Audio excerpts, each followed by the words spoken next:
Bonjour, je suis Corinne Di Giovanni, généalogiste familiale professionnelle à Monaco.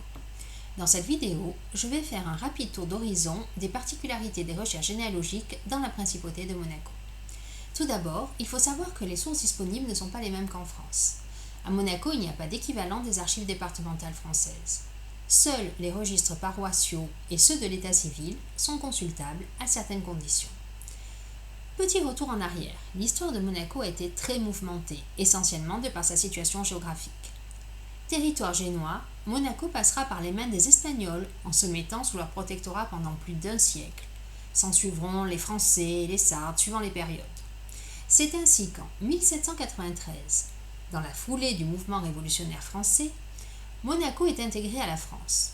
Jusqu'en 1814, la ville portera le nom de Fort Hercule et fera partie intégrante des Alpes-Maritimes. C'est la raison pour laquelle on peut consulter les archives de l'état civil monégasque de cette période aux archives départementales des Alpes-Maritimes. En dehors de cette période donc, la seule façon de consulter les registres d'état civil ou les actes paroissiaux monégasques reste Internet. Ceux-ci ont été entièrement numérisés et sont en ligne jusqu'en 1917 en ce qui concerne l'état civil. En effet, à Monaco, les délais de communication des actes ne sont pas les mêmes qu'en France. Qu'il s'agisse de naissance, de mariage ou de décès, le délai pour la consultation est de 100 ans. Il est intéressant de savoir que les actes les plus récents ont été indexés, ce qui permet de faciliter grandement la recherche. Notons en passant que le plus ancien registre date de 1546. Cependant, si votre recherche porte sur un acte plus récent, c'est-à-dire de moins de 100 ans, il faudra alors vous adresser directement à la mairie qui vous fournira une copie des actes demandés.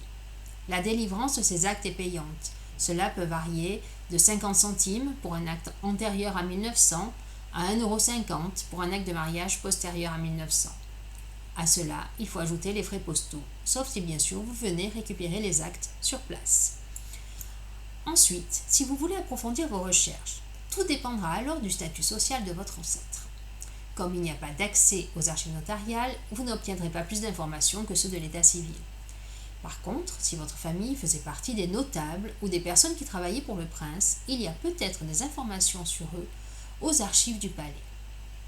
Celles-ci ne sont pas accessibles au public, mais beaucoup de publications ont été faites et continuent à l'être par le biais des Annales monégasques, qui est une revue sur l'histoire de Monaco, publiée par les archives du palais. Là encore, une recherche par le nom est possible sur le moteur de recherche de leur site.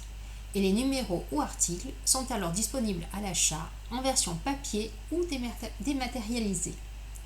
Enfin, dites-vous bien qu'à l'époque, nos ancêtres ne restaient pas toujours dans la même ville, et Monaco n'étant pas ce qu'il est aujourd'hui, beaucoup moins de choses les y retenaient.